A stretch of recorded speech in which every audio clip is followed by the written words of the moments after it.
Hello everybody, great to have you with us. A warm welcome then to In The Zone with Gambling Zone, sponsored by Prime Casino, transcending the online gaming experience. I'm Manish Bhasin, and during this series, of course, I speak to some of the sport's biggest names, looking at their successes, the challenges they face to reach the very top of their game. Today's episode is a little bit different though, as we preview the forthcoming Euro 2024 Championships, just on the horizon, of course, in Germany. It's that time of year when the bunting makes a rare appearance, when we're all glued to our screens, agonising as to who'll come out on top, only then left cursing our luck when the dust settles. But enough of the general election. With me, three very special guests to talk about the Euros. We've got former England player and manager Glenn Hoddle, World Cup runner-up with Germany 2002, Didi Hamann, and also we've got leading Spanish football expert Guillem Balague. Gents, great to see the three of you. How are we? Good to be here, yeah. You good, Glenn? Oh, yeah, thank you. Yeah. Fine, yeah. This is the beginning of the Euros now. There's not, 5 more weeks of talking just about this. That's right. Yeah. Kicks off here. It officially starts here. Now look, I know you've all got football in the blood and you're football professionals, but do you allow the fan side of you to get excited by these major tournaments? Definitely, yeah. I got my wall chart already up on me in the kitchen. Joking apart, I always get a wall chart. Yeah, of course, yeah. Do you navigate your way through, seeing how England are going to do it? Yeah, do it all the time. No, it's for times for tee-off times and tee-off times and talking golf. Kick-offs and whatever. They're the best thing. And so yeah, you get the feel of it, and that's what it's about at the moment, isn't it? That little bit. Champions League, soon as that finishes, then you cast your mind to the Euros or the World Cup, whatever year it is. What about looking forward as the host nation? Is there a vibe in Germany before you fly out to come and see us? Wait, it starts now. It wasn't so much the last few days, but today was different. There's the banners up, and everybody's looking forward. We didn't have the last 3 tournaments been very disappointing. Everybody's hoping this year will be better. We are at home.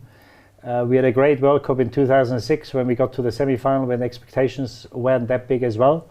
And I think it's very hard when a major tournament starts. I think it's very hard not to be taken, as much as you want to stay not biased and professional.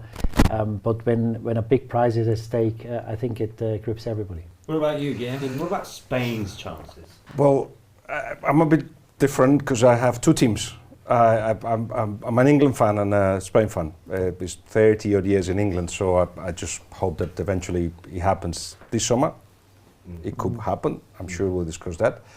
And in the case of Spain, I don't really care if we don't do it because we won 2 European Championships and a World Cup in my lifetime. So I just don't care. You sound like a Leicester fan. No matter what happens, they've done it. But I tell you what, I thought that was quite neutral in terms of being a fan during tournaments until that moment in Joburg, extra time, where Robben goes through and Casillas, with the top of his foot, saves a goal. And I still don't know why, but I stood up and I threw a chair on the floor, started kicking the floor. I think that was me showing emotion at that point. I don't know why I did any of that, but it was like, it mattered a lot. To win the World Cup, or to lose it in that case, mattered a lot. Not losing it at that point, and then the Iniesta goal, where, as everybody describes it, it did feel like there was a total silence. That was also emotion that is inevitable to feel close to players that you're friends or managers that gone through years with you. So yeah, we are fans. We have to be fans, otherwise, what's the point of the whole thing? Of course, at the end of the day. Yeah. England-Spain final, though. I'm assuming you're going with Spain. England-Spain final. That's difficult for him. You didn't listen to what I just said. Spain, I don't care, because we won everything. England, we haven't. We haven't in my lifetime anyway. So, I don't know. That'd be interesting. Is that how it goes? Is that how it goes in the chart? Well, actually, we should have done it. Well, look, you pose a question quite rightly, and it's a question that we're all concerned with. On these shores, can England end 58 years? It's always coming up to 60 now of winning their first major international trophy. Before we get to the whereabouts, wherefores, and the big talking points, the squad has been finalised by Gareth Southgate, the 26 for Germany. In fact, they're already out there now. No Rashford, no Maddison, no Grealish, no Maguire. Instead, we've got the likes of Wharton, Mainu, Eza, What did you make of the final squad? Few surprises. I like what I see with Eze, if you like, going in there. Slight and Mainu, good young players playing for their clubs. I think Eze is a special talent. I really do. I think this kid, I saw him when he was 17, 18 at QPR. I thought then, very laid back, glides on the ball, very easy on the eye. If he was Spanish or if he was Italian, we'd all be saying, wow, what a player. Yeah. It's took him time to actually progress in this country, because we've always, not so much now, but certainly in my era, always suspicious of the creative player and the player that makes it look easy, which he does. So I'm delighted he's in the squad. I wouldn't have took Grealish. I think that's a good decision from Gareth. I think he's had a relatively poor, mediocre season. Should be doing a lot more with that, with Man City, a very good team.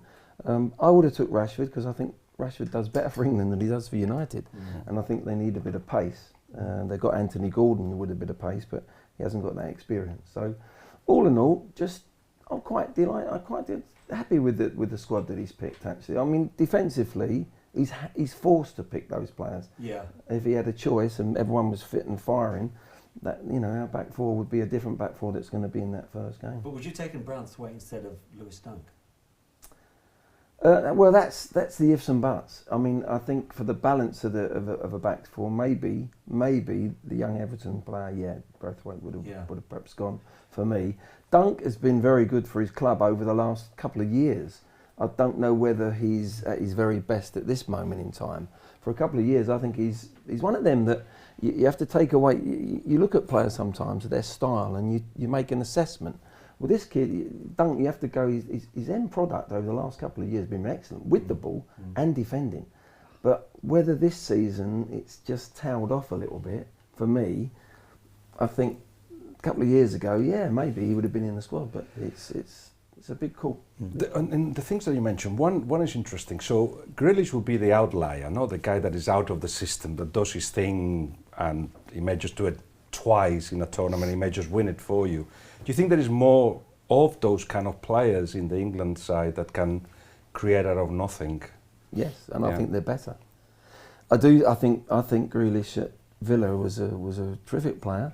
I think at the moment he's finding it very hard. He can't go on the outside. He only comes inside. He hasn't scored enough goals. He hasn't assisted in a team when you got the ball all the time. So for me, I think it's a good decision from Gareth. We have got some wonderful players, as I've mentioned, Foden, Palmer has been outstanding. I mean, what you've got to look at in that English squad going forward, you got Player of the Year in the Bundesliga, Harry Kane. You got Bellingham, Player of the Year in Spain, and you got Foden, Player of the Year in the Premier League. All in our starting team, probably. May as well finish that. Well, that's right. They're going to play at the back. Them three are going to play at the back three. Yeah. But that's where I suppose there is this dichotomy in this England team. Brilliant going forward, in defence, just a bit of a worry. Well, the thing is, I remember in my days they had Steven Gerrard and McManaman on the left, because they didn't have a left-sided midfielder or a left winger. Now, if you look at the talent they've got going forward, they're probably as good as anyone. My worry with England is they had chances. They should have never lost a game at Wembley 3 years ago against Italy.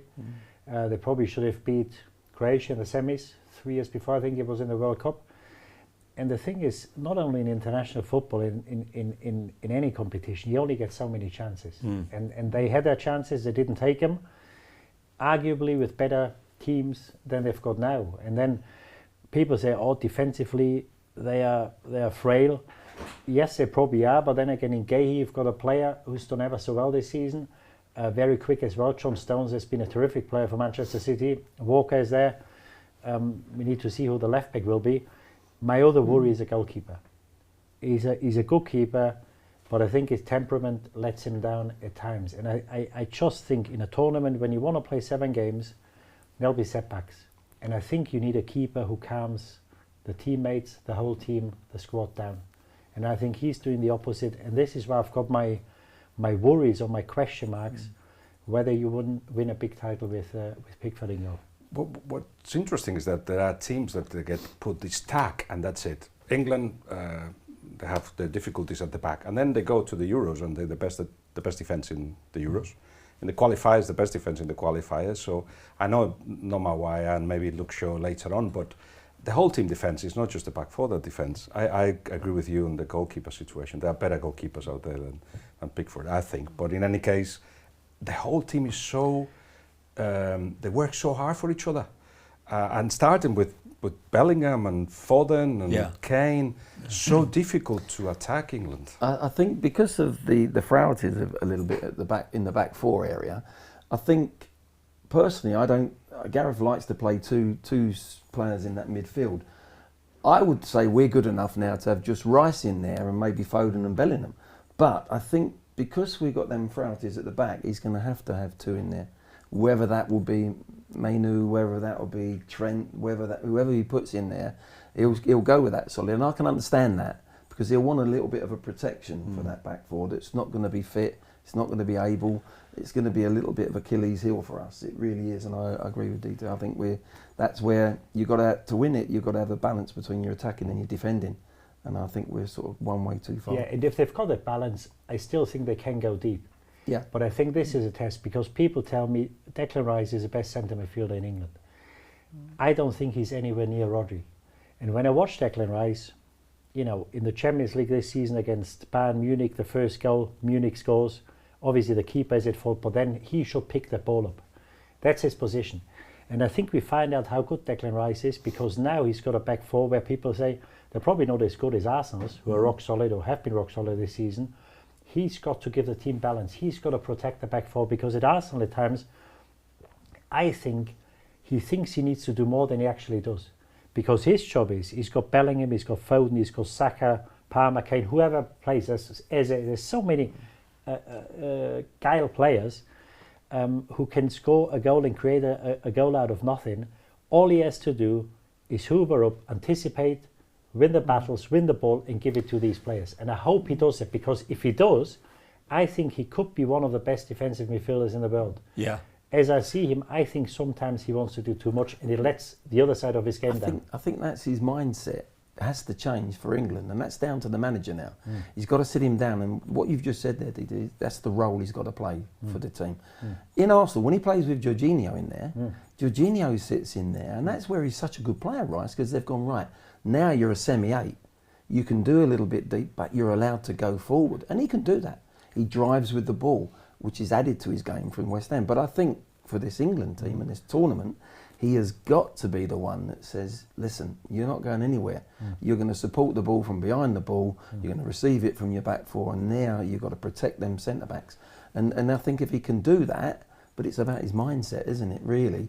With Arsenal, they allow him to get forward nowadays, and that's good for Arsenal. But the question is it horses for courses? Do you have a double pivot against, no matter who you're playing, as in defensive-minded, 2 sixes? Personally, in the group stages, I don't think you need 2 in there. I think Gareth will go with 2 in there. Yeah. So who should that second be? Well, this is it. I said Trent, Mainu, young players.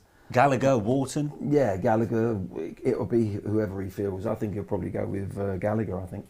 Yeah, because rumours are starting to emanate from those in the media that it looks like Trent might start alongside him. Well, do we look at Trent as the key that opens all the doors, as a player that will just do the perfect pass, and doesn't he try to do that far too often? And what does a holding midfielder has to do, or centre midfielder has to do? Touch the ball a million times and in very simple ways. You never in the picture, are you? You never the headline, but you're the guy that makes the whole things happen. Make it tick. Make it tick and make the football fluid. I think a trend is for the photo. A lot of the times he does that so wonderful that ball, that diagonal that finds the fullback and that kind of things. But is he able to just give it to me 1, 2, and then be patient with it? Well, Didi, you tell me. You've both been there in the middle of the park. Who's the best person? Well, the question is, if you play 2 there, well, is he going to change the formation once he gets to the knockout stages? I think that's a big question. Because I agree with Glenn. I play with Rice. I probably play Bellingham next to him. play Foden ahead, got 2 wingers, you've got Kane. That's probably how I would play. Because I think you need to try to get your best players on the pitch, because if you play with Rice +1, you've got Bellingham, Foden. Palmer. It's probably only one can play. Palmer. Yeah. Because Foden can play out wide, but I think Foden's got to play centre. I think he's England's best player. Yeah, no, that's another big conundrum. Yeah, isn't no, it? but yeah, you shouldn't just make decision to get players in the team. But why can you not play Rice and Bellingham? Obviously, Bellingham's got a bit more defensive responsibility as well. A lot of his success was early in the season when he played as a centre forward, when he had no defensive responsibilities. But as Glenn said, if you come to a team and you've got Foden next to you, you've got Saka, you've got Eze, maybe Palmer, Kane, then obviously you see there's players as good as you, or maybe better going forward than you. Then you have to adapt, and you've got to do what's best for the team. So for me, it would be Rice and Bellingham, Foden as a 10, Kane up top, and then you pick two wingers. And I wonder, this goes for Glenn mostly, if as the tournament gets closer and closer, in the head of the manager is like, yeah, that looks great on a Monday, but it gets the day before the games like, but you know, I think we start worrying about the rival, and then you try to balance it with perhaps too conservatively. Does that happen in the mind? Well, I think first game you can't afford to lose the first game, which I don't think they will anyway. But you know, you've got to get off to a flyer. So I think Gareth will have that in the back of his mind and say, look, let's make sure we're nicer as we progress, as we get the confidence going. We've got the players. Excuse me. We've got the players to say, you know, let's go and play. Let's go and attack a team. What this squad does going forward, let's take away the deficiencies we might have defensively. We've never had a squad that can go in a tunnel, look at your opponents, and if it's France, Germany, Holland, whoever, and say, we're better than you. We're better than you going forward. That's not the English way. We need a bit of a French arrogance and a little bit of the German mentality to, you know, your Bellinghams and your Kane and your Fodens, Palmer, all these players, we're better than you. We've never been able to say that for very many years. And actually they can say that because it's genuine. Some of them, you mentioned Bellingham, Kane, they've been abroad and it's like they've done it. But it's a genuine feeling. It's not me trying to sort of play mind tricks. It's the truth. Yeah. Whether we have got that little bit of arrogance and that in ourselves, whether the manager has got that to translate that over, but that's what I'd have been saying to them. If ever there's a team, even when there was Gerrard and so-called the golden generation, this team going forward are better. And actually, mentality-wise, for what I know of Jude, for instance, Bellingham, he's absolutely got that. Nobody better than him. Like nobody better. Harry Kane is the same in a kind of more humble approach, but but I need to play because I'm going to win because I play. And I think Phil Foden has got that in him as well. So, and Palmer's got it. It's Palmer in a different way. It's like he doesn't care. Yeah. I'll just give me the ball, I'm so good, I'll just go and play. And there's something in that, there's a bit of arrogance in that, but it's naive arrogance, which works for him. There's a lot of, even Rice has got that about him now. He's got that feeling that he's also got that stature, isn't he? There's something about him. Yeah, it's just the back four that's the problem, and the goalkeeper, I agree. And yet, I was going to say on these, they have the arrogance and they have the individual awards, some of them. But you played at this level. When you've got 15 out of the 26 England players that not played more than 20, don't have more than 20 caps, does that count at this point where you have to take decisions very quickly, where a mistake shouldn't be in your head? If you look at the record of England in the last 58 years, 58. It may be a plus, because obviously a lot of these players wouldn't be there when they had these setbacks, because not been tainted by it. Yeah, and there's always, you can say, I think a lot depends, and you see it as well in the Champions League. Obviously Dortmund was unlucky not to win that game. You need to be hungry. Is France as hungry as they used to be? They've got a lot of players who've been very successful at international level. England will have that, because the English, they never won. They could become invincible if they were to win the tournament and be the first ones in 50, 80 years. So I wouldn't really hold it against them that they've got so many players with less than 20 caps. I think sometimes it can count for you as well. Talking of that, so the defence, I've got them here. Joe Gomez, 14 caps. Lewis Dunk, 6 caps. Ezri Konsa, 3. Mark Gahey, 10. Then you've got John Stones out on his own with 71. So there's a lot of inexperience. Walker major must have a few, yeah. Walker's got a must few, have but a I'm few. talking about the others who will be trying to fill in, particularly at centre half. Now, we were discussing this as you all came into the studio today. England find themselves in the rare position of being favourites for the Euros. Can you all agree with that? Can you see why or not? I just think if they've got to win 7 games, I just think that if this was 6 months ago, we were talking about it, and everyone was fit, and we had Shaw fit, and we had the balance right in that back four, I'd have said yes. I'd have said we're favourites, and then we should have that belief in ourselves, that knowing in ourselves that we're good enough to go and win it. I just think there's a big question mark there now. Trippier going to play left back. Sure, they say could be fit but even when a player comes in and you've been out that length of time, Trippier's been out for 3 months. He's only just started playing. Maguire's been left out because he's been injured. Stone's got an X-ray after the game against Iceland from Friday on his ankle. So if he doesn't play, he's not fit. Where do we go? And then the lack of experience in that defensive area, then that is a big problem, a massive problem against the top teams as you go through the tournament. Maybe not the group stages. Maybe yes, may get found out, but. As you get, you're playing Spain or France or Germany or the Dutch, you might get found out even there. France, England, the semi-finals, isn't it? That's what we're heading towards, Yeah. which already will be a massive test, but it'll be semi-finals. I think when you describe it, I don't know who's saying this thing about favourites, because I think we should name the person that says. Well, no, actually, funnily enough, on the BBC website, for example, as well as if you go across, like looking at odds generally. More often than not, England are just ahead of France.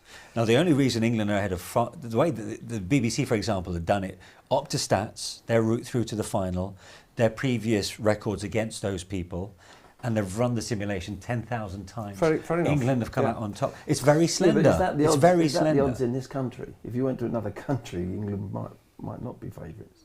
I didn't look at global odds. I looked at those I'm within telling you, these Spain shorts. people would easily say France, England, favourites. I don't know the science behind it, but in any case, when you're looking for favourites, I think you should look at what has happened. And I know history may or may not be a reference in terms of how you're going to do in this tournament, but when 10 out of the 16 European championships have been won by Italy, France, Spain, Germany, they have to go as favourites, because they know, like Brazil or Argentina, they know in the world stage, they know something.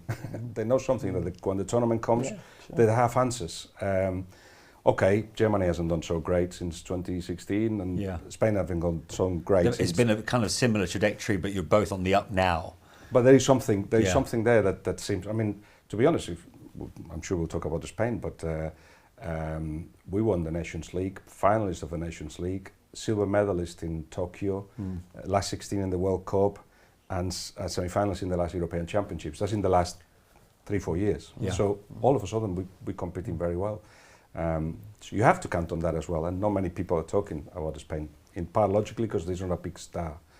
But you look at England and there's so many big stars. It's very normal that we all say.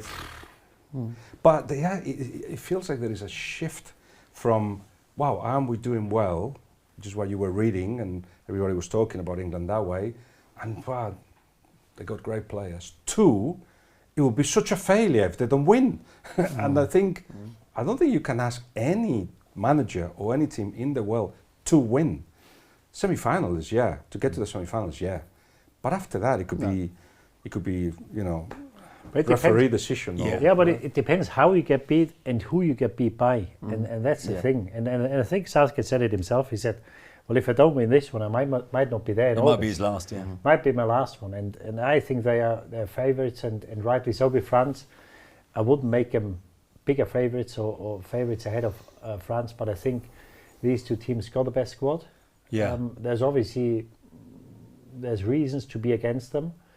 But if you look on paper, and obviously this is all we can go on for now before it starts, I think England and France are a step up of everybody else. So let's talk about 2 players, and we've already touched upon Jude Bellingham. And for a 20-year-old, he's had the most ridiculous few months.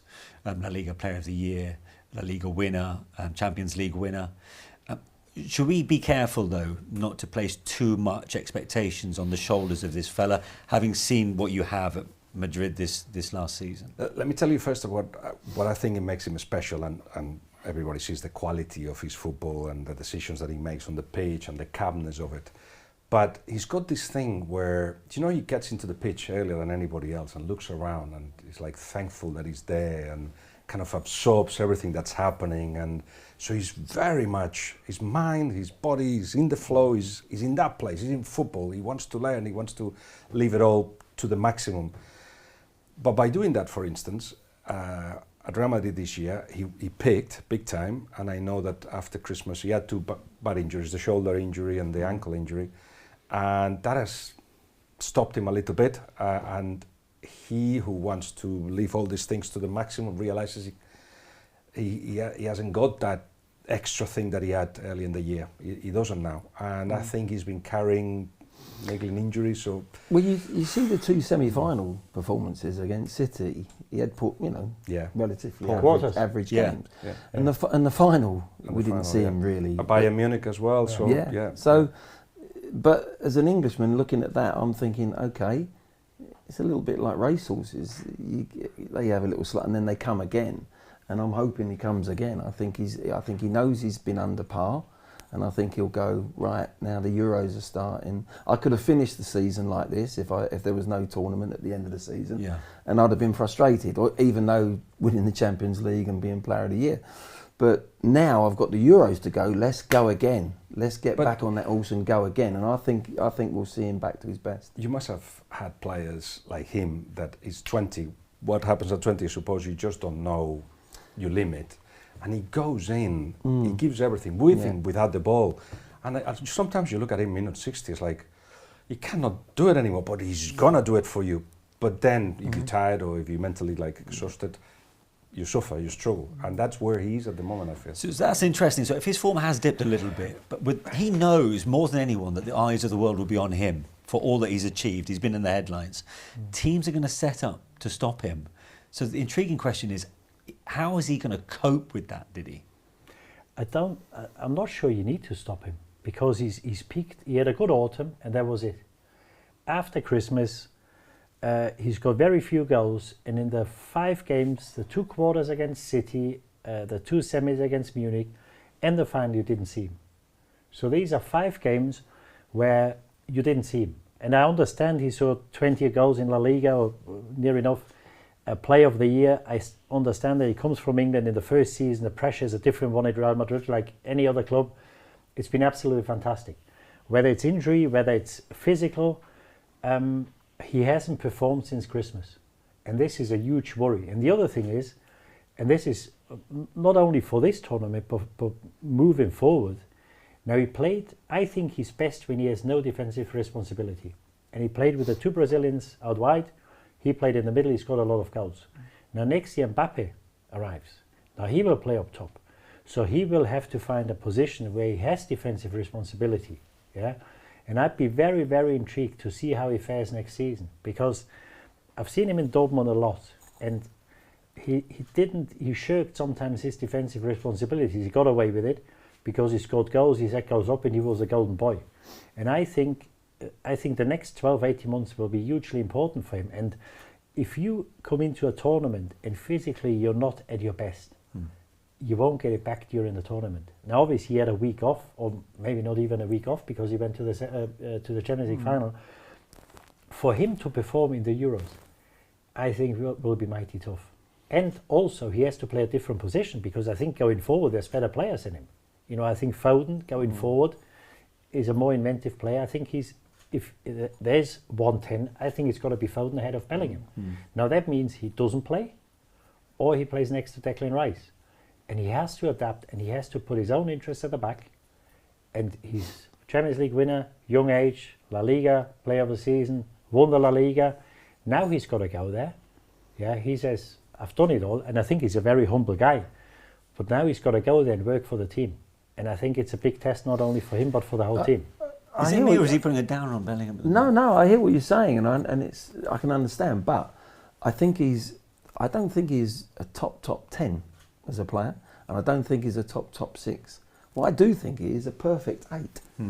And I would play him not deep next to Rice. I'd let Rice do his job, as we've spoken about, and him and Foden there as 2 8s, because you don't want to take the fact away from him that he can't get in that box. He times his runs into the box. He's brilliant at that. He's good on the ball. He can keep the ball. Whether he's got the mentality and the energy still now, as you're saying, a little bit of doubt there. I just think this week's been in the last 10 days since the Champions League. I hope that they haven't overtrained him in the camp. And sometimes that can happen. Everyone's got to do the same things. I think with him, they've got to park him, almost put him in cotton wool, rest. You're a young man that is a little bit fatigued, mentally and physically. He needs a rest. Then he comes in, like now, when they go over to Germany, maybe then he starts training a little bit more intense. It's like a racehorse. You have to look after them at the right time and then let him go. If they've done that, I think we'll see him back to his best. I really do. I'm going to be devil's advocate a little bit. Partly why we haven't seen the best Bellingham is because of the change of position that you mentioned, because he had to drop a little bit deeper and help the team. Certainly defensively, Vinicius doesn't track back, so he had to do a lot of running. Mixed with that, I think, physical, normal, you're at Real Madrid, physical and mental fatigue. There must be some of that, which he doesn't. I've asked him publicly and privately, and he always answers the same.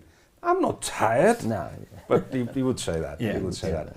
But one thing he's learned at Real Madrid is that when you are surrounded by quality, you don't have to be the big man all the time. Which he tried to do at the beginning, and then, steal the ball, get into the box, give it to me, scored, and everything was happening for him. Then the second half was more like, all right, I cannot do so much of getting into the box. I'm not going to have so much of the ball, but people are still looking for me. He's learned, I think, that again, you don't have to be 90 minutes of brilliance, but as long as you pick your moments, and in the Euros more than ever, it's a competition that rewards those moments, and he's going to pick. He's going to have clever decisions. He's going to make runs that will make a difference. So he'll still be absolutely crucial. I see him playing every game, but yeah, he won't be shining like people expect. Like he's going to take over the whole thing. I don't think. So while you've been watching Jude at Real, you've been watching Harry Kane at Bayern Munich. An incredible first season, really, for him. I think he's top scorer in Europe's top 5 leagues. Brilliant debut campaign. What did you make of his first season now going into the Euros? Is he at that level he needs to be? Well, he came to Munich to win titles. And I think it's the first year in 11 or 12 they haven't won the title. So it's got to be a disappointing season. Him personally, yes, he's done well. He's everybody's darling. He's very likeable, down to earth. Not the typical Englishman we know from 20 or 30 years ago. He's just one of them. The fans love him. Then we shouldn't forget that every centre forward scores goals at Bayern Munich. Yeah, maybe not to that extent. Lewandowski got a few more, but he had a fantastic season. Didn't miss many chances up until Christmas. After Christmas, he missed quite a few chances, and also in important games in the Champions League, he did okay. I didn't understand why he did come off in Madrid, I've got to say. He came off with a sore back with 5 minutes to go, where I say, if you cost 100 million quid and you pick up the most money, you have to be stretchered off. And if it's not a structural injury that you break your leg or your ligaments, you have to stay on the pitch. So I didn't get it at all. If I was a manager, I wouldn't have brought him off, because apparently he asked for it. So that's a bit of a question mark in my mind. Has he got, because for a guy who's never won anything, you're 5 or 7 or 8 minutes away from a Champions League final. And I'm thinking, me coming off, not in a million years. And apparently he's asked a manager to come off, which I didn't understand. But hey, it's not for me to say. How does he go into this tournament? Yeah, I think, with him, you always know what you get. If you give him half a chance, he scores. They should create plenty of chances, but then again, the thing is, with a balance in the team, if you're open defensively, you will also weaken your offense. And if you haven't got balance to your side, then the defense suffers and also the offense suffers. And I think that's a big question.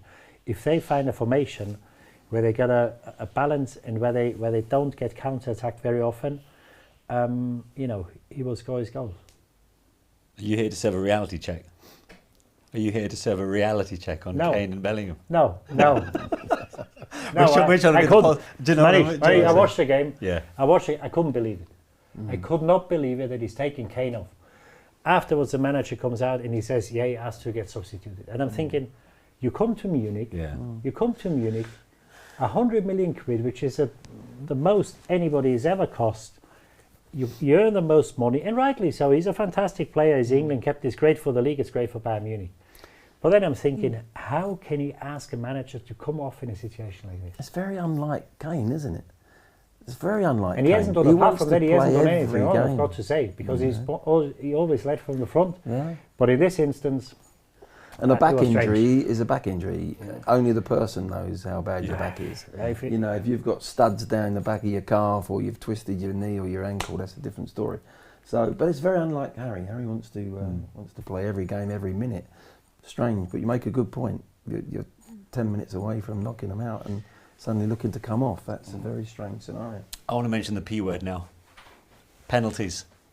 Oh yeah. France. I might start going into you need to get out. You need to get out of the group first. penalties. You're right. Yeah. No, but I want to talk about the mentality over penalties in England because it's been hanging over them for such a long time. We know it came to an end against Croatia, not that long ago, but then obviously came back to haunt them in the Euros 3 years ago. Glenn, are England best prepared now for penalties than ever before? Well, Should it ever come to listen, that? Should it come to you're that? never really prepared anyway. You're really not prepared until you can be up to. But it's that moment. It's that we can talk as much, and players can talk, and it's the psychology of the mental side. It's different to taking a normal penalty in a game. You've got that walk. It's the walk that is the problem. It's not actually taking a penalty. Most players would be confident in taking a penalty. I think what Germany have done over the years is they've enjoyed taking penalties. They've embraced it. We shy away from it. We're the other way. And I think that happens when you're confident and you've won a few penalty shootout. You actually enjoy it. There's German players walking from the halfway line with the ball saying, "Oh, I'm loving this." Where most people in the world are going, "Please, please Do they? There's a And statistic that proves that. they give that aura that they have, and they've worked at that. I'm sure they have. But it's about, so you can't plan too much about that. You don't know who's going to be on the pitch. You don't know who's been injured, and come off and blah, blah, blah. So it's that, and when you get to that spot, it's then that a player knows mentally, before you've taken it, if these guts are churning, if his legs are going to jelly and he's not embracing it, if he's not enjoying this moment, then he's in trouble. And he can't turn around and say, "Gaffer, change me. I don't fancy it." He's got to go through it. And that is, and I always look at, on the screen, you're looking at the player's eyes. The eyes will tell you, the facial expression will tell you if this player feels uncomfortable. Sometimes they get away with it. They might screw it into the corner and the goalie goes the other way, but you know what's gone inside him and he's thinking, "Whew, got away with that one." But there's others that go up and they just know. They've got this knowing, not even believing. They're in another level. I know I'm going to score. That's a big difference. That if we have that mentality, then we will do it. We'll cruise through penalty shootouts. We've got good penalty takers. Yeah, we certainly have, but you don't know which ones. But are gonna that's be at on club the level. pitch. Yeah. What we have got is I think we've got a strong depth in our squad. So if Palmer comes off and Saka comes on, or Saka goes off and Palmer comes on, or vice versa, Foden's on and Bellingham, we've got that depth. Sometimes when you think, well, if so-and-so's on and so-and-so's on, wouldn't fancy them taking penalties, and we're down to the defenders and they might not fancy it, and you're in a bit of trouble. But I think it's about the mental strength and the mental knowing and having that belief. There is a difference, I suppose, between telling Gareth Southgate in '96, a few seconds before taking the penalty, you take the penalty, and the signs, which perhaps now has gone to the other extreme, that they're trying to explain everything that happens on a penalty shootout when actually the mind is absolutely crucial. But there are little things that you can take that perhaps in '96 people didn't know, like an English player takes 0.2 seconds average time to start running towards the ball when the referee does the whistle for it, 0.2. The average for the winning sides that win penalty shootouts is 2.5 seconds. So they take their time. They just take the time. Well, as you were saying, English players like, quick, let's get out of here. And perhaps that it's something that has been noted. It's one of many things. yeah. If you enjoy something, you like to make it last longer. Yeah. Yeah. Like you've just Stick to football, Glenn. But you know, but it's like if I'm over a putt, a putt that I know that, and I get nervous, I just want to take it quick. Yeah. I'll probably miss it normally 9 times out of 10. But it's interesting what you've said there, because if you enjoy something, you know, you got a nice dessert in front of you. You don't want to rush it down. You want to enjoy it. Penalty taking is the same. There's another stat which also tells a story, which means that the mind of the English players are to be worked with, which is that it's in a penalty shootout, English players get it right 60% of the time, where the average in the whole of Europe is 71. That's a lot. 71% of the average European player will convert at 60% with English. So something is there that's missing. And there was a clever thing that Steve Cooper, you know, when he won the World Cup under 17, he said, "I'm not going to destroy your careers. You will not be knocked out by a penalty shootout. We're going to work at this, all of us." He went to the squad and he said, "Right, which one of you is really happy to take a penalty?" Just like will raise his hand. There was just one player. And then he's like, "Okay, how many of you will never ever take a play? It'll be a nightmare. It'll be the worst day of your lives." 2 players actually raised their hands. And most of them were like, if we have to, if we have to. So he said, okay, my job is to take from if we have to, yeah, I can do it. And I think he thought that taking 1,000 penalties was better than taking only 10. So practice will just make it better. You can reproduce, he was saying, a little bit the tension of a penalty shootout by competing, for instance, a little bit, but you never ever replicate the whole thing. It's the typical case of, you know, you can walk on a belt here, but if under the belt there's 1,000-foot fall, you just don't. So the head plays such a big part, but there is a lot of work being done by Gareth Southgate and the team to make sure that they got the best option to actually win a penalty shootout. Give themselves a good option. Yeah. We want to talk about Germany and their ability to take penalties. I think Glenn's done that enough, really. But what are Germany's hopes in this competition? Is it fair to say they've not been the same force since the World Cup in 2014? Yeah, I think it's fair to say. Well, we got knocked out twice now in the World Cup, in the group stages, which didn't happen for 70, 80 or 90 years. Lost to England in the Euros, where we probably should have won the game. I think that was probably the game where England was there for the taking. They didn't win that. And it's been downhill really for the last 5 or 6 years. And then we had a managerial change again. It didn't start too well. Then we had 2 good results against France and Netherlands. But we shouldn't forget that France, Mbappe, I don't think he played 60 minutes. He didn't break sweat. Netherlands, it was up in the air when it was 1 each. They could have scored. We ended up winning the game. And we had 2 disappointing results again last week against Ukraine and Greece. The question will be, if you look at England's squad, England's options going forward, the question is, are we good enough? Now, I think you can make for a bit of lack of quality. You need a certain quality, I think we've got. You can make up with home advantage, a good defence, which I think the back 4 are okay. Midfield, we are okay going forward. I'm not sure we're good enough. And then the big talking point in Germany at the moment is a goalkeeper for the first time in 15 years. With Neuer there? Yeah, he's probably been the best goalkeeper in the world for, God knows, the last decade.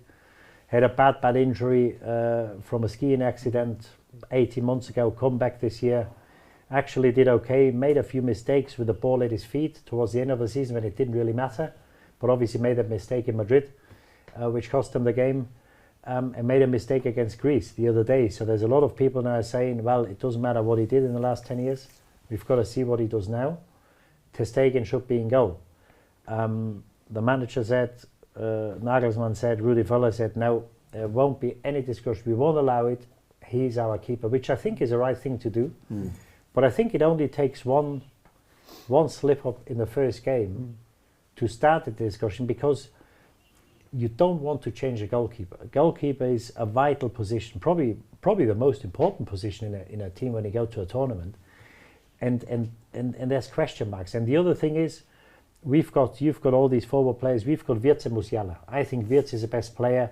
He's got to play as a number 10. Gundogan was made captain. He's in his 30s now. He was a brilliant player for Manchester City. Did okay for Barcelona. Obviously, not the easiest circumstances, but he's coming to the end of to the autumn of his career. Now Gundogan's been made captain. The only position he can play is as a number 10. Now we've got two players who are better players at the moment. They've got to go out wide. And they can both play 10s, can't they? They both can play, and it's probably their best possession because neither's got out enough pace. Now you can say, if you've got overlap and fullbacks, they come inside anyway, but there are times where you have to stay wide and where you have to be the player. And they are not these type of players. And the other thing what Glenn said before with Rashford, he would have taken Rashford because of the pace. We've only got one player in our team without enough pace, that's Sané. Now he's got a hernia problem. He doesn't train an awful lot, so you've got to manage him all the time. He probably won't start on Friday, and he's the only player without enough pace. And that's another thing, because in modern football, as we know, pace, especially going forward, counts for a lot.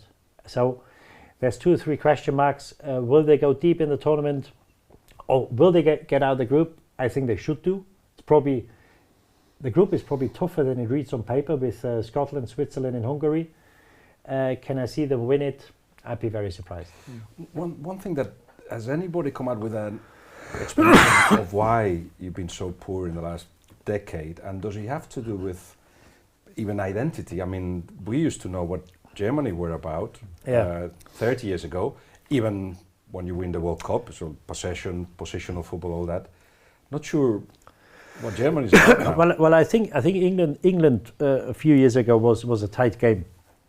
The last World Cup, there was a lot of talk with the rainbow armband, and it split the camp. And they took problems to Qatar, they got worse, and the camp was split. Now, if you go into a tournament with 22, 26 players, and not everybody's pulling in the same direction, it's near enough impossible to be successful. And I think the one thing we have going for us now, because I think in the past, we took the best players, we didn't take the best team. I think now we've got a hierarchy again, because Kroos is back. Even though he's not the captain, he's the boss. And I think everybody in that squad knows his place, because you need 2 or 3 people who lead and the rest will follow. And I think this is what we've got going for us. Whether it's enough, we'll see. If you look at the spine of the team, I mean, it's interesting you talk about Neuer, but obviously on reputation alone, we know what he can bring to the table. Rudiger ahead of him, Kroos down the middle after his, 3-year absence from the international scene. Havertz maybe as a false 9 at the top. That's not a bad spine, is it? No, but talk to me about Florian Wirtz, because I see in him a future Ballon d'Or winner. Yeah, potentially, yeah. He's a brilliant player. You know, it looks like he stays for another season in Leverkusen. He's got everything. He had a cruciate ligament injury about 18 months ago, come back early this season, or back end of last season. He's just a brilliant player. He's not the quickest, but he's 2 or 3 steps ahead in his head. He's a very quick thinker. Got brilliant feet, very good finisher, finishes both feet, drops the shoulder, is not quick, but obviously he's very smart the way he shifts his weight. And he's a wonderful player. He's only 19 or 20 years of age, and again, I think he should be. The best players have to play in the middle. But we accommodate Gundogan now because he's a captain, so he probably has to go out wide.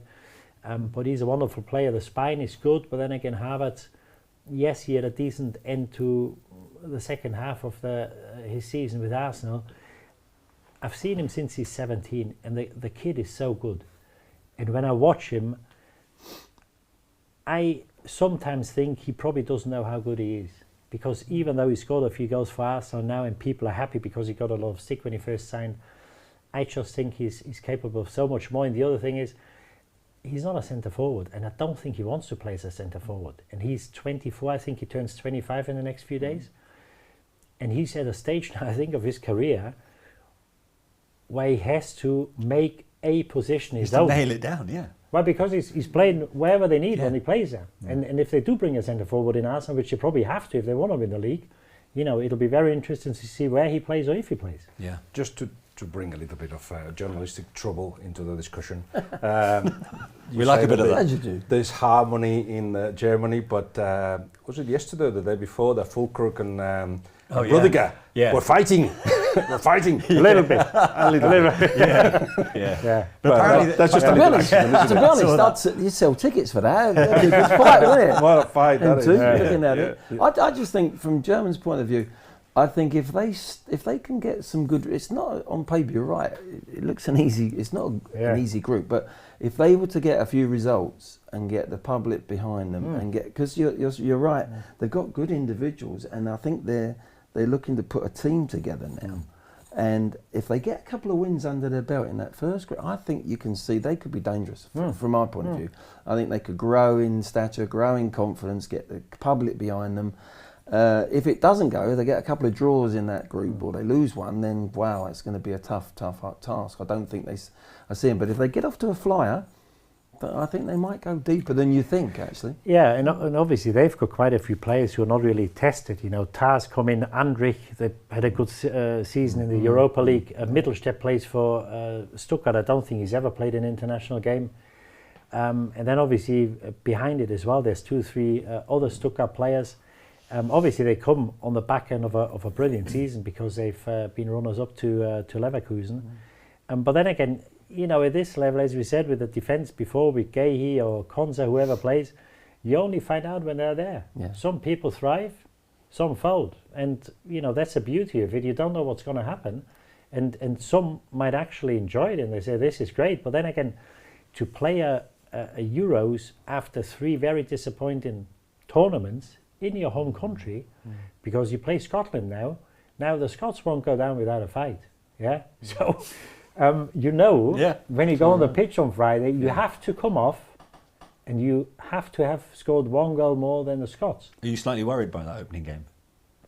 I don't think it'll be straightforward.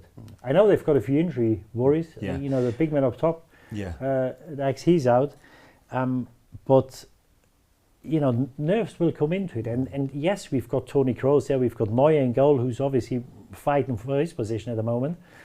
But you need players where you can rely on they're going to perform. And at the moment, I'm not too sure how many we've got. And obviously we could win the game 5-0. I'd be very surprised. I think it'll be a very, very tight game on Friday. Yeah. And what a sad day will be the day that Toni Kroos plays his last game as a professional. Incredible, really. Ancelotti and me, I've been trying to convince him to change his mind. I'm saying me because I interviewed him the other day. It's like, you want to change your mind, because if you do, it's not a problem. Because he can still carry on, can't he? Of course he can. Yeah. But he always wanted, you know this better than me, always wanted to finish on a high. And isn't that the hardest thing of the book? He just wins the Champions League and he was like, great. And I, straight after, a minute after winning the Champions League, I was in the Super Flash on the pitch and I went to him. It's like, are you sure? Because you just won the Champions, don't you want more of this? I was like, I'm done. Wow. Yeah. To have that. Brilliant, yeah. What about Spain? After the disappointment of the World Cup. And the European Championship. And the European Championship. Yeah. But you're looking to reclaim that generational talent from 08, 10 and 2012.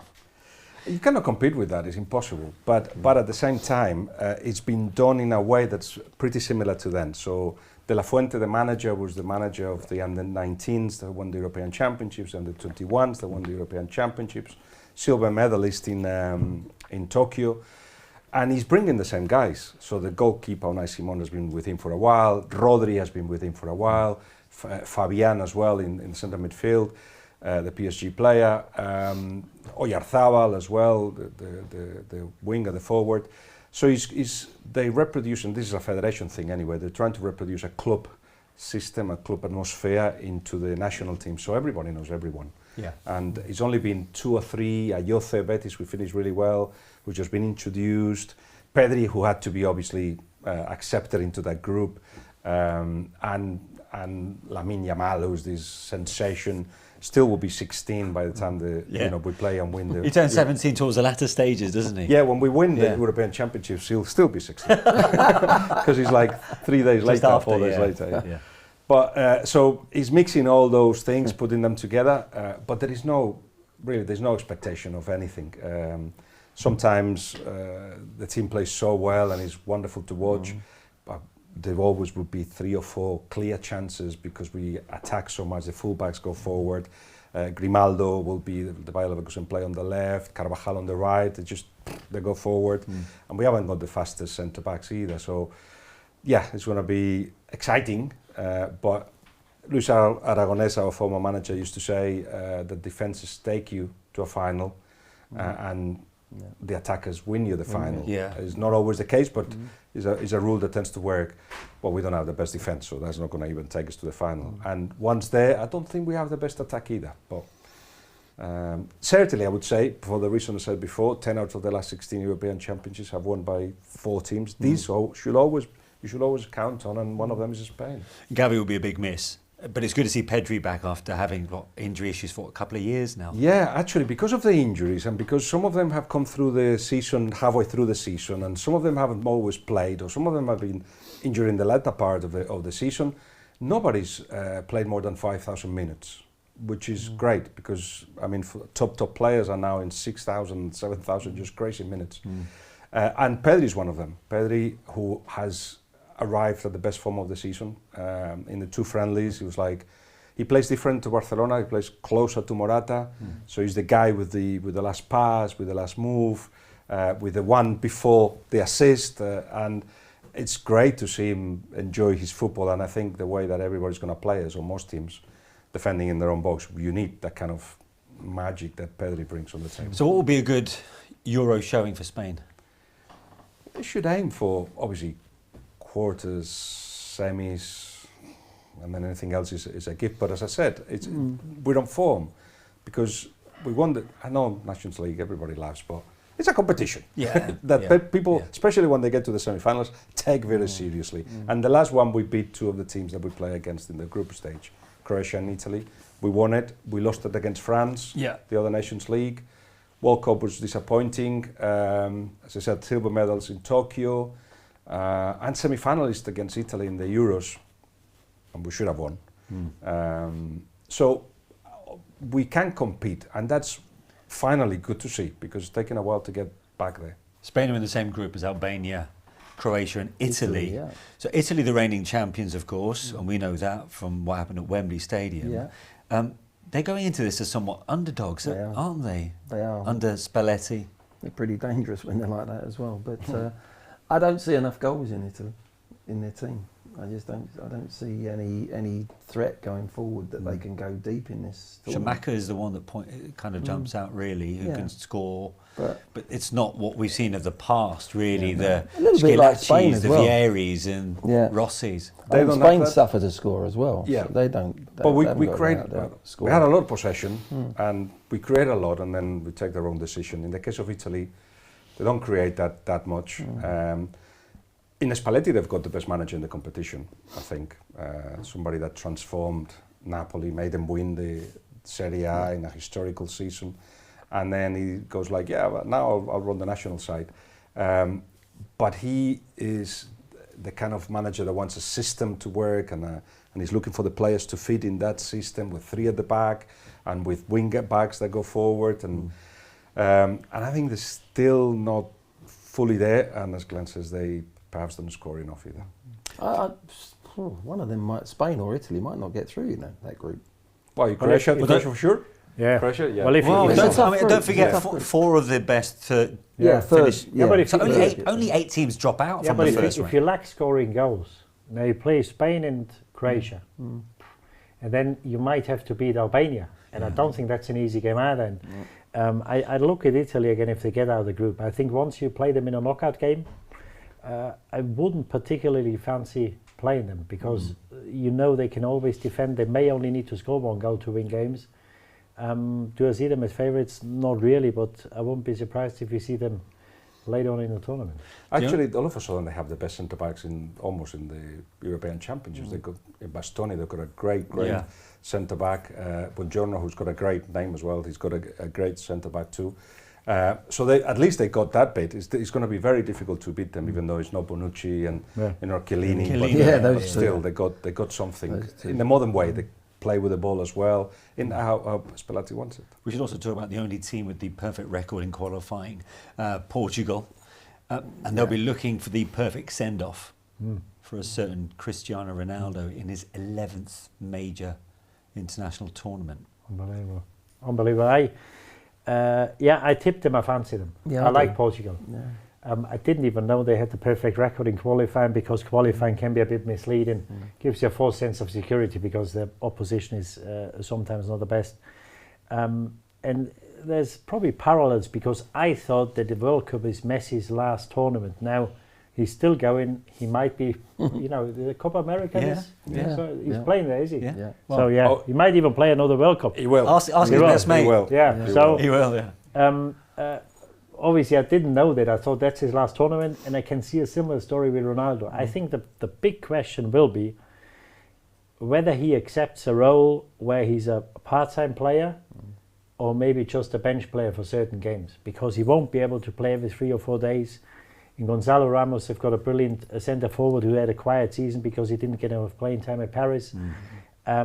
They've got so much quality. In Ruben Diaz, they've probably got one of the best centre backs. Bernardo Silva, Bruno Bernardo Fernandes. Silva, that Neto from Wolves. João I Cancelo. think Neto can't even get a game.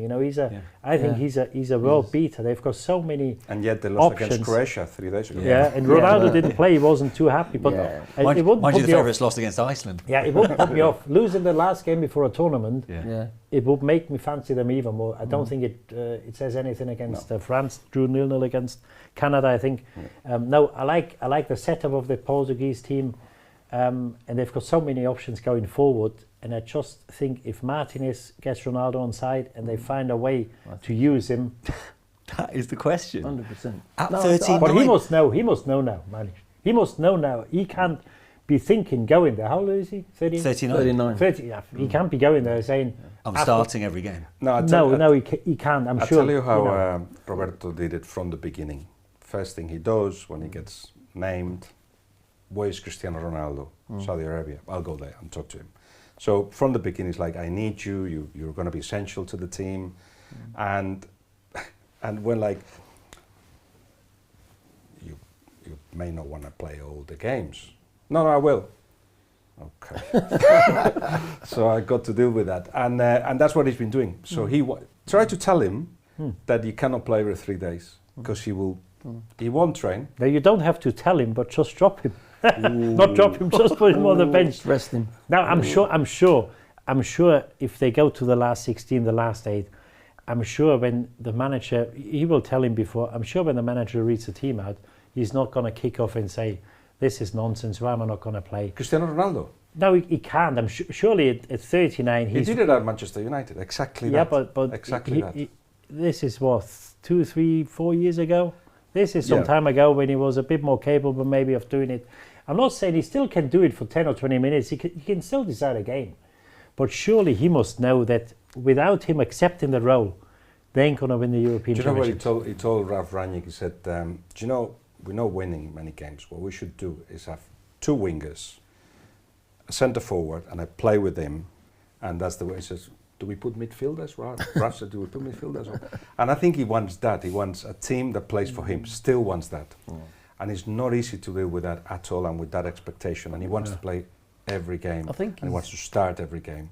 And if he doesn't, it's trouble. I don't fancy them anymore. Yeah, exactly. I'm not going to put my bet on him now because I fancy them big time. I think they're going to, they're for me going to sneak through and possibly win this. But what would you do if you got Cristiano Ronaldo? Well, with Ronaldo, I've got to say to him, listen, if you can't play every game, the last 20 minutes in a game, when people are fatigued, you're going to come on and they'll be scared stiff of you. You're fresher. And Ronaldo is best playing the last 20 minutes, 25 minutes against people that are tired, defenders that are switched. That's got to be that's a big part of this tournament for us to win it. And you'll be a major part of it. Other games you start. I might have to rest you to take you off after 70 minutes, but it's about you. It's about protecting you physically and mentally. I tell you, Glenn, you can't play every game.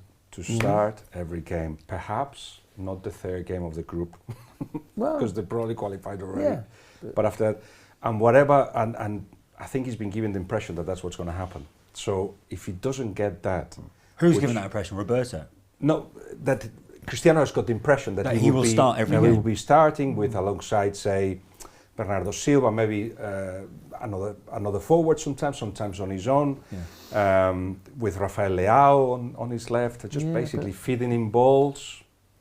And he's a 7. What is it? How many games? 7 games to win it. You play 6. You know, but Glenn, is that something you'd want to sort out with a player before you fly out? Yeah, before. This is like what you're saying. You know, Roberto went over to Saudi straight away, but we don't know what was said. All them talks now, the communication's too late now. It would be, this is what's going to happen, and I'd take him down the road. I'd say, go down that road now that you're playing the 4th game and I've started you like you want every game, and then suddenly you tear your hamstring. You do something because you're fatigued and your body, you needed that rest. Such a good point. Now you're out of the tournament. That's what happened in Qatar. Exactly. Fernando Santos takes him out of the team. He stops being a nice person. Yeah. Creates havoc. Bruno and Bernardo Silva and everybody kind of tried to put a wall, Cristiano on one side and the rest of the team, don't worry, we can do this together, blah, blah, blah, blah. Didn't work because you got a big person who, you know the kind of person that walks into a room and you know that if he's unhappy, the whole room just like there's a stormy weather falling on you. And that's Cristiano. So that's not why Fernando Santos left, is because the federation wanted a more expansive, offensive football. But certainly the atmosphere was horrendous because Cristiano at the end wasn't playing. He wasn't playing because he didn't deserve to play. Yeah, and you could see that fallout. There were social media clips in the dressing room at Old Trafford, I think when Bruno Fernandes and Cristiano got together, and it wasn't quite as amiable as many people were thinking at the time. But I see what you're saying, actually. A house divided will always crumble. Okay, well, look, so we've spoken about a couple of the contenders, along with your own nations. I've got to ask you now, who do you see going on to win the Euros? France have got everything. But it's a semi-finals against England, the way we're thinking, I'm thinking. And then again, in that game, anything can happen. But France have got everything. All right, no Varane, no Lloris, who have been important in big tournaments. But they still got good centre-backs, Konaté, Upamecano. After that, everything is good for them. Everything is good. And there's another 7, 8 players that could start for them. So, and then they have that player. For me, the key of a team to win it, or at least get into the final and have a good option of winning, is to have that player that whenever the team is not making it, France in the World Cup against Argentina, he goes and scores a hat-trick. Yeah. And they got Mbappé, who is now flying. He feels in training, he's just so happy, weight off his shoulders, he knows where he's going, and he wants the attention, will have it, and he will be the decisive factor for them, I think. I've got selective here, and I cut out what Guillem said before about Martinez and Ronaldo. I stick with them. I think somehow they arrange. He would have spoken to him. You don't want to speak to him every day because obviously you want him to perform, you want him to play. See how the first game goes. He might pick up a niggle, or maybe he wants to come off because he feels something. Sometimes things sort themselves out. I stick with Portugal. Glenn? Yeah, I think France, I make them favourites because of the balance between the way they defend and the way they can attack, and they've got one individual. Normally a tournament's won by a Maradona, a Messi, someone special, a Pele, one player that can actually make the difference. I think we've got a few of them in England. I think if Foden's given his head, I think he's the type of player. We've got quite a few that could end up like that in this tournament. I just see us failing in the semis against France. Defensively, I think they'll find us out. But I'm going with I'm going to have a little punt on Portugal. Yeah, okay. And just hope that the manager and Ronnie can sort it all out. Smooth things over. Dark horses. Your one dark horse. Ooh, that's always a good one. But I go back to the idea that the ones who know how to win, they normally win. Wouldn't Portugal or Netherlands be a dark horse in the sense that it's a small country, Portugal? Yeah. So perhaps you could do it. You could give it to them, because I don't see, again, who would be the individual that would take a team that is not expected to win far in the competition, and I don't see many. Okay, let's give it to Portugal then. Okay.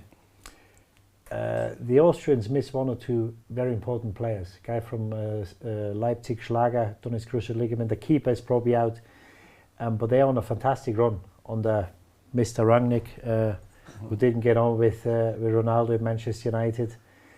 They've got a tough group with France and Netherlands, but if they do get out of the group, which I think they will, Poland as well, Lewandowski I think misses the first game. Yeah.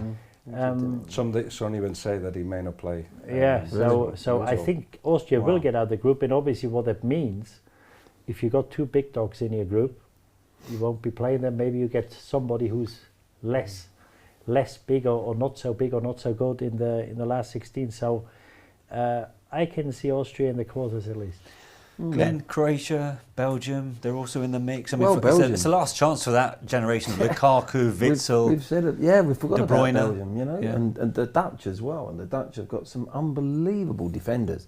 It's so reversed than what you've seen in Holland over the years. They've had fantastic attacking players, a little bit like England this tournament, but they never knew how to defend over 7 games to win a tournament. No, the Dutch could do it. They've got wonderful defenders. Absolutely. So they could be a slight... But I'm going to say something which I didn't think I'd ever say, but my little sort of outsiders to win it is Germany. And we've never actually said that they've ever been outsiders to win. But I think if the momentum gets going, if the public get behind them and think, hang on, we have got a good team here, the manager does his bit, and they've got individual players that can actually... You know, if Havertz has a really good tournament, he's in confident mood. I think they could sneak up on people and surprise them. Once they get to the quarters and the semis, that area, they could achieve anything. But I do say Portugal. Interestingly, historically, the hosts don't do well in the Euros. France, was it? Yeah. 84? France, England, if you go 84 Wembley, was the last time, was it? 21. Yeah. But Well, it doesn't follow in the same as the World Cup, for example, the Euros. Yeah. Host winners are very few and far between. I always say when I played, I always felt that the Euros is harder to win than the World Cup, because in the World Cup usually you have 1.5 teams where you know you beat them or you should beat them, so you're in the last 16. Whereas in the Euros you used to have 16 teams, and I think in 2000 we had England, Romania, and somebody else. And the other time we had the Czechs, we had Portugal. So in the Euros, it's usually it was harder to get out of the group because it was only 16 teams. Now obviously with this expansion to 24, it's a bit different. But I think France 84 was the last time the hosts won. Yeah. I was just looking at 84 the other day, and it was 2 groups of 4. So the top 2 qualify for the semi-finals. That's right. There was only 15 games in the whole, and now it's like 50 odd games. Only 15 games for the whole competition. I think Glenn said it before. Home advantage can count for a lot, but if things don't go well in the first half hour on Friday against the Scots, you know, the 70,000 who are there to push you on. If they boo, if they start whistling after 40 minutes, and can go against you as well, inexperienced team. And this is why, they've probably got a chance better than most, the Germans. But again, I'd be very surprised if they were to win it. Okay, and final prediction, top scorer from the tournament. Top scorer. If we say that Bellingham's still not at his best, it has to be from England. I think you're going to score in every game. Should we give it to somebody surprising like Harry Kane? Harry Kane. Harry Kane. Okay. There's a guy playing for Leipzig scored 25 goals, Openda.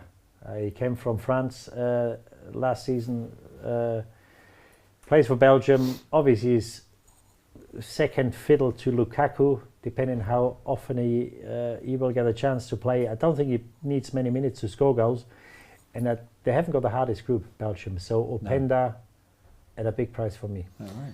I think nowadays in modern day football there's a lot of penalties. There's so many more penalties nowadays. You've got to go with a penalty taker, and I think France will go all the way. It's a team that's going to go 7 games, so you've got to look no further than Mbappe for me. Yeah. He'll score off the ball, you know, in free play, but he's the penalty taker as well. So and he's got to score to settle after what happened at the World Cup, yeah, hasn't he? for sure. But you know, I think it's got to be a team that goes right the way to the final to give you that chance. And I do think it's a tournament where there's going to be penalties given. I'd just love to end actually with our Euro memories or even World Cup memories representing your country, be it as a player or as a manager. Is there anything that jumps out for you, Glenn? Which one memory would stand out? There's too many to go through. I think I played in 2 Euros. I was young in 1980, the first one. We didn't do ourselves any favours, really. We didn't do us any justice the way we played. We got knocked out in the group stages. I think the major blow, if you like, quarter-final World Cup, Maradona's handball, the hand of God goal I was playing, I saw it happen. Yeah. That had an effect on me like a game of football's never had in many ways. In what way? Well, the injustice of it, really. That game was so tight. Whoever scores the first goal, you felt was going to go on and win. Did you see it? Did you know at the time it was handball? Yeah, I saw it. Yeah, I chased the referee. I knew I was in trouble with the heat and the altitude because I couldn't catch the ref. He was going away from me. But no, I was chasing the referee, knowing that he'd handled it. I think it was Terry Fenwick was running with me, but my guts were churning because I knew he wasn't going to change the decision. The linesman had run back to the halfway line. He had blown the whistle. There was no VAR. Where's VAR when you need it? When you needed it, I know. But it was a horrible feeling. And then I went home, and I was going later in the summer on holiday. We booked, but I had to get out of the country.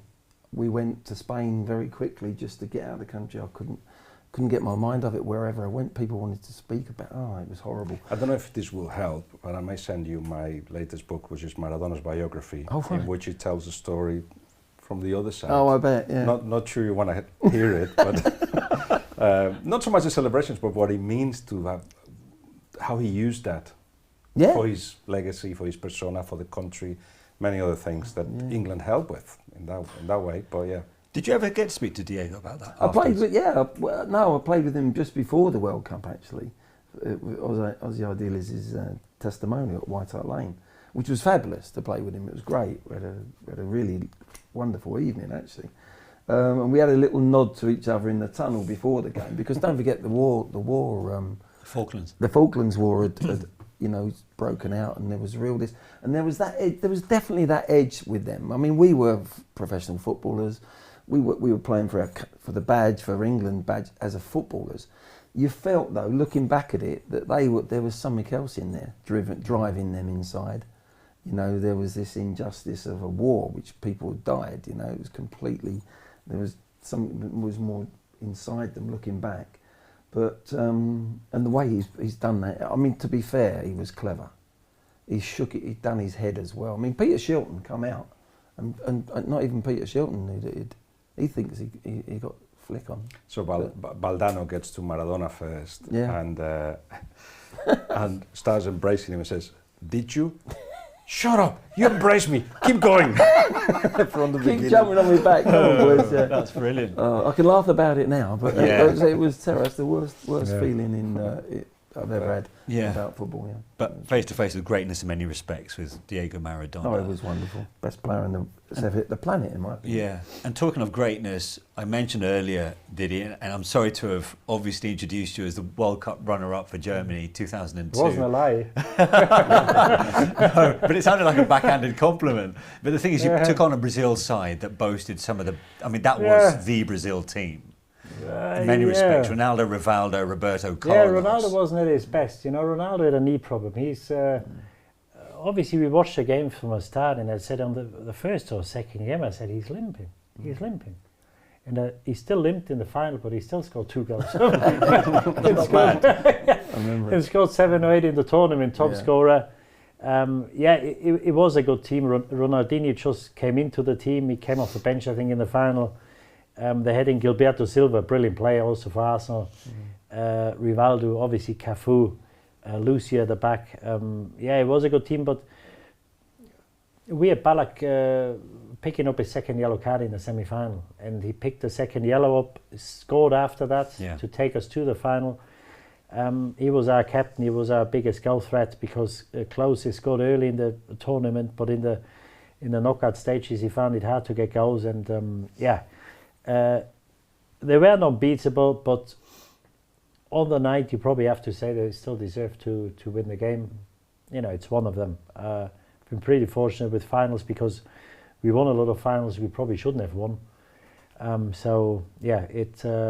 It's never nice to lose a final, but if you do lose one, then At least it was against Brazil.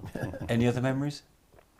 Well, the As an international? Euros, yeah, obviously fantastic memories. It's a pinnacle of your career to represent your country. Then obviously you always depend on you know how good the players are, because you can't just, if you need a centre back, you can't just buy one. You're left with what you've got. And obviously we had a hard time after '98 because I was the youngest player in '98 in the World Cup with 24. And then after the World Cup '98, 8 or 9 of the World Cup winners, 90, finished their careers, and we didn't have anything. So we just didn't have enough players, and that was the reason I went to 2 European Championships, played 6 games, won none. So Wow. maybe we can cut it out. We'll be alive, are we? Yeah, we are. We can't cut it out now. So I hope better luck for Germany this year than it was for me. Yeah. He talks about Ballack. That reminds me of that terrific story, Luis Aragones. Wallace. He kept telling the players at Spain, watch out for Wallace once you sort out So Wallace. he puts, for the final, European Championship final 2008, puts in the board the names, 4 of which are badly spelled, but one of which he cannot just say. Well, he starts talking about this. Guys. I mean, Wallace is the best of the players. And everybody starts looking at each other. This is Luis Aragonés, nobody can argue with. And everybody, Wallace.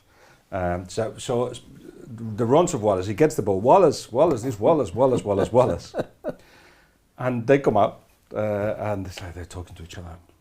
Centre back, the centre forward. Is he talking about a politician? What's he talking about? And then when in the tunnel before coming out into the pitch, he goes and says, "Hi, Wallace," to Ballack. And they all were like, it's him. It's him. Now look, obviously you can't look back at an international career, but you have covered what was considered the best international team at the time. Euro 2008, that generation, first major international trophy for Spain for 44 years, and then ruled the roost for a considerable spell. How do you look back at that golden generation? I always go back to one moment, which I was lucky enough to be part of in quarterfinals against Italy. We always get knocked out in quarterfinals, or before sometimes. And it's penalty shootout. We always get knocked out of penalty shootouts, England in '96. And Cesc is the 5th penalty taker, 19-year-old, who when manager Luis Aragonés says, who wants to take the penalties, is the first one. Me. Forgot to say that he hadn't taken a professional penalty in his life. Last one, he was 15 when he took a penalty, but didn't say anything. And it really felt like, for us commentating and writing about it, for the players, for the coaches, for the fans, beating Italy, who was our black beast, going through the semi-finals, doing it in the penalty shootout, it really felt like the whole massive wall had just come down. And then it's like, after this, I remember talking to the players like, we can win this. It's like, well, the whole thing, yeah. And then you take that feeling to South Africa, and it's like, we can win the World Cup. And we all believed that we could. And then the European Championships in 2012 as well. So, but that was the moment. That doesn't happen. And then we may have, history will be completely different. And it was revolutionary. Del Bosque played, 6 midfielders and a false 9? In 2012, In 2012? Yeah. And we look at it now as if it's only happened in the last 7 or 8 years. Yeah, he felt that there was no... Fernando Torres wasn't at his best. And it was about controlling... Actually, he had been, I remember, battling on Twitter, mostly from the Anglo-Saxon world, saying, "You boring team, 1-0, and then you keep the ball, and then you just wait 90 minutes, like, yeah, and then we'll go and beat Italy 4-0. It's like, but we can do that too." Unbelievable. We're going to have to leave it there. I think we could carry on talking about the Euros for another hour and a half, or until it starts on Friday. But in the meantime, Guillem, Didi, Glenn, hope you all enjoyed it. Thank you so much for your company. Pleasure, thank you. Enjoyable. That's it from In the Zone with Gambling Zone. I hope you've enjoyed our Euro 2024 special. We'll be back for more of the same in the not too distant future. Bye for now.